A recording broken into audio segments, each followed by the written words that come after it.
कि अभी तक हमने chapter carbon and its compound, carbon और उसके यौगिक, इस चैप्टर में कार्बन के एटॉमिक प्रॉपर्टीज, कार्बन की वैलेंसी और कार्बन के कुछ कंपाउंड्स के बारे में पढ़ लिया था।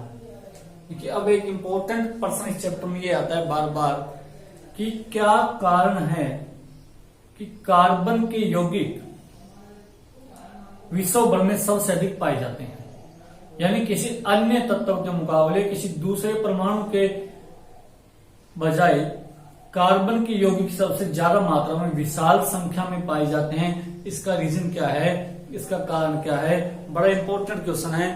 देखिए, दो मुख्य प्रॉपर्टी होती है कार्बन की, two important properties of carbon.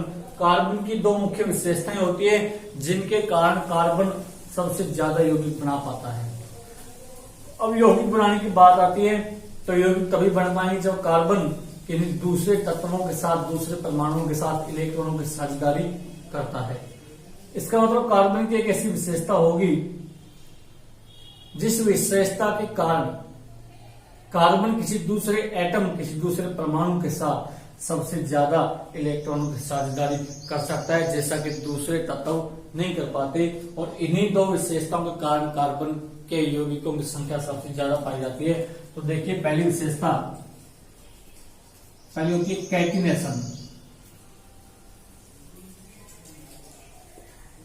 श्रृंखलन बोलते हैं, श्रृंखलन।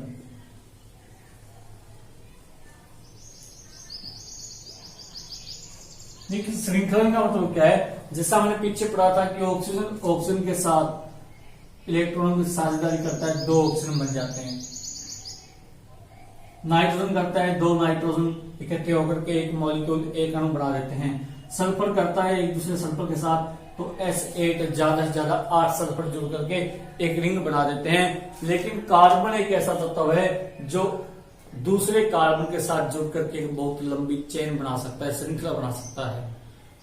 ये इसकी एक यूनिक प्रॉपर्टी है, एक अद्भुत विशेषता है जो किसी दूसरे तत्व में नहीं पाई जाती। तो कैटिनेशन यानी श्रृंखला एक विशेषता है जिसके कारण कार्बन के यौगिक सबसे ज्यादा पाए जाते हैं। देखिए, कैटिनेशन क्या है। Catenation is the property, catenation is the property due to which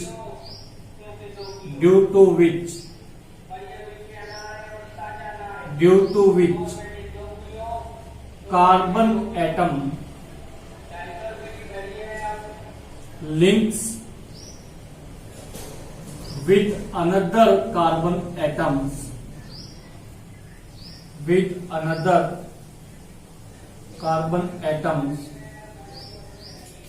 in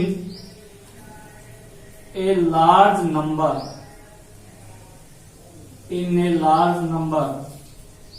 and can form long chain closed ring or branched chain।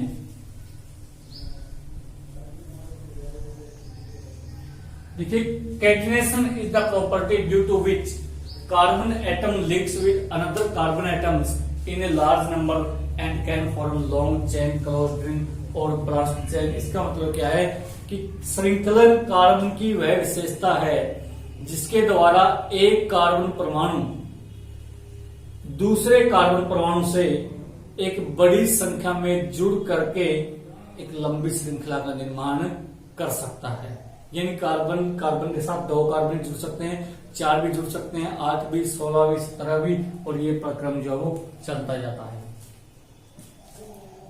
तो इसको क्या लिखोगे, श्रृंखलन कार्बन की वह विशेषता है जिसके द्वारा एक कार्बन परमाणु दूसरे कार्बन परमाणुओं के साथ एक लंबी संख्या में जुड़कर एक श्रृंखला का निर्माण करते हैं। इस गुण को श्रृंखलन कहा जाता है। बाकी कोई दूसरे एटम जो है वो अपने एटम के साथ एक फिनिट नंबर में जुड़ते हैं, 2, 3, 5, 7, 8, 10 मैक्सिमम, इससे ज्यादा नहीं जुड़ सकते। लेकिन कार्बन जो है वो दूसरे कार्बन के साथ यानी अपने साथ 10-11 कार्बन की एक श्रृंखला या इससे ज्यादा भी एक श्रृंखला बना सकता है। जैसे साबुन का फॉर्मूला होता है उसमें C17 आता है, यानी 17 कार्बन एक दूसरे के साथ जुड़ जाते हैं।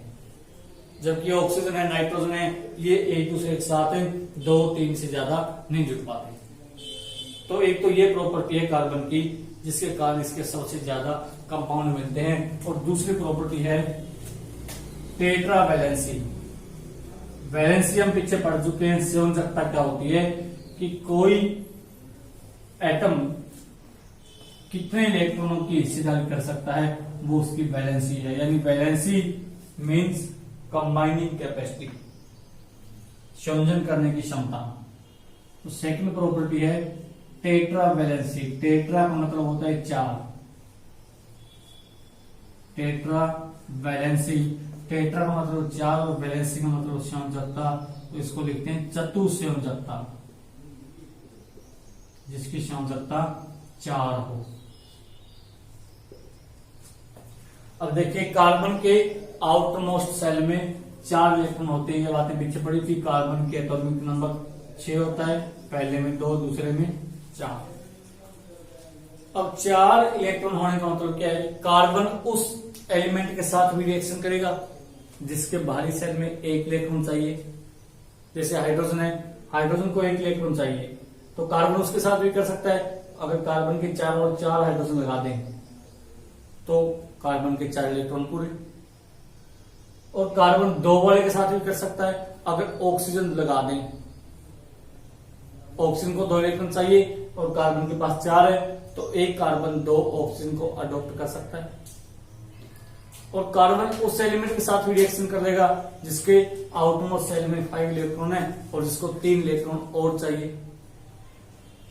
और कार्बन उसके साथ भी करने की कोशिश करेगा या जुड़ सकता है जिसके आउटमोस्ट सेल में 4 है। यानी कार्बन की वैलेंसी जो है वो 4 है। तो कार्बन किसी भी वैलेंसी के एलिमेंट के साथ रिएक्शन कर सकता है जिसकी वैलेंसी चाहे 1 हो, 2 हो या 3 हो। Carbon has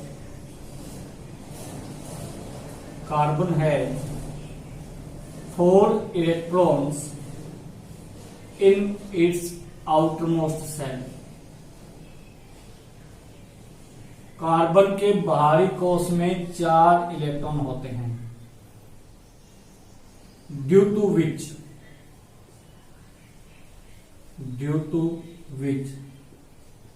it now to have tetravalency।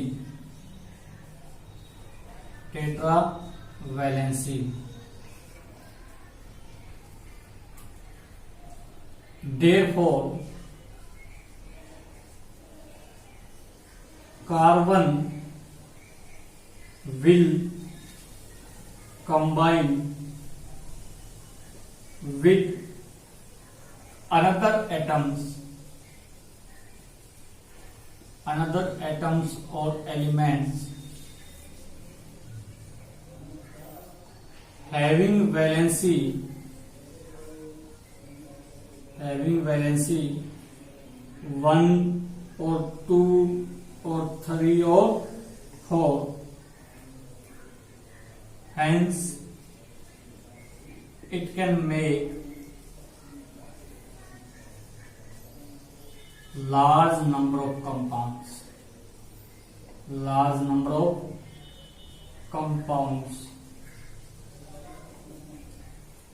देखिए carbon has 4 electron in its outermost cell.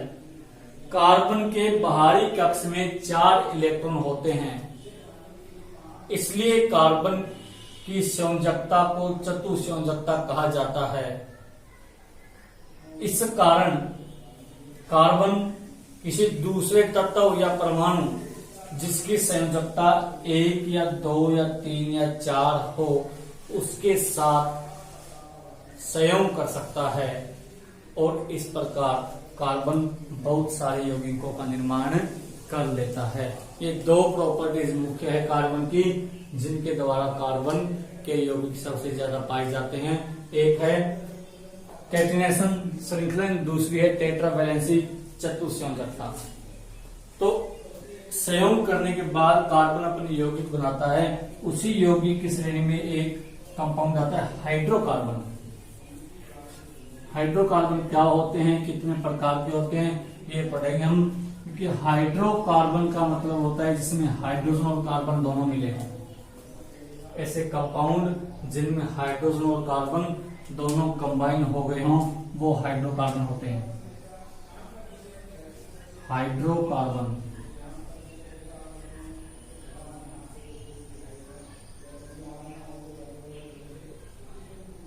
Hydrocarbon जैसा कि इसके नाम से इंडिकेट है, जिसमें हाइड्रोजन और कार्बन हो। द कंपाउंड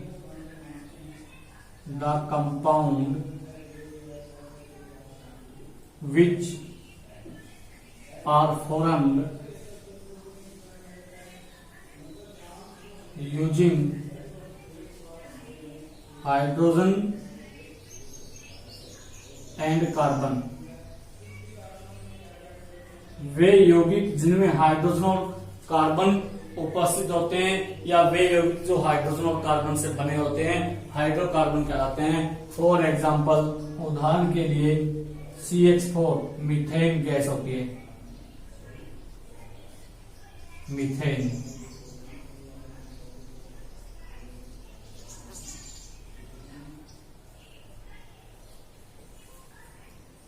हाइड्रोकार्बन जिसमें हाइड्रोजन और कार्बन मिले होते हैं। मिलते कैसे, देखिए CH4 कैसे बनता है। C एक कार्बन है, H4 4 हाइड्रोजन है, और कार्बन के बाहरी साइड में इलेक्ट्रॉन 4, हाइड्रोजन के बाहरी साइड में इलेक्ट्रॉन 1। अब हाइड्रोजन को 1 इलेक्ट्रॉन चाहिए अपना पहला सेल पूरा करने के लिए, पहला कोष पूरा करने के लिए, तो हाइड्रोजन भी 1 इलेक्ट्रॉन ले लेगा। चारों हाइड्रोजन 1-1 इलेक्ट्रॉन ले लें तो हाइड्रोजन की संयोजकता पूरी हो जाएगी, यानी हाइड्रोजन का जो बाहरी कक्ष है वो पूरा हो जाएगा। अब देखिए कार्बन, अब कार्बन ने 4 इलेक्ट्रॉन दिए हैं तो 4 इलेक्ट्रॉन लेगा भी, साझेदारी करेगा। तो जब 4 इलेक्ट्रॉन कार्बन लेगा तो कार्बन के पास इलेक्ट्रॉन कितने हो जाएंगे, 4 खुद के थे, 4 हाइड्रोजन से ले लिए, कितने हो गए 8। कार्बन का अष्टक पूरा हो गया और हाइड्रोजन का द्वितीयक, यानी एक का ऑक्टेट और एक का डबलेट कंप्लीट हो गया। तो इस प्रकार CH4 यानी मीथेन बनता है। इसमें कार्बन और हाइड्रोजन दोनों होते हैं। अब बात करते हैं कि हाइड्रोकार्बन कितने प्रकार के होते हैं। तो हाइड्रोकार्बन होते हैं 2 प्रकार के। Hydrocarbon are of 2 types. Hydrocarbon 2 प्रकार के होते हैं। First one is saturated and second is unsaturated. Hydrocarbon 2 प्रकार के होते हैं। पहला होता है सैचुरेटेड,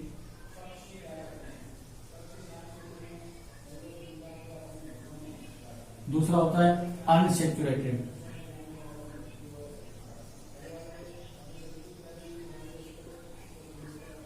एक होता है संतृप्त हाइड्रोकार्बन, एक होता है असंतृप्त हाइड्रोकार्बन। संतृप्त हाइड्रोकार्बन कौन सा होता है, असंतृप्त कौन सा होता है, कैसे बनते हैं दोनों, ये सारी बातें हम अगले लेक्चर में पढ़ेंगे। धन्यवाद।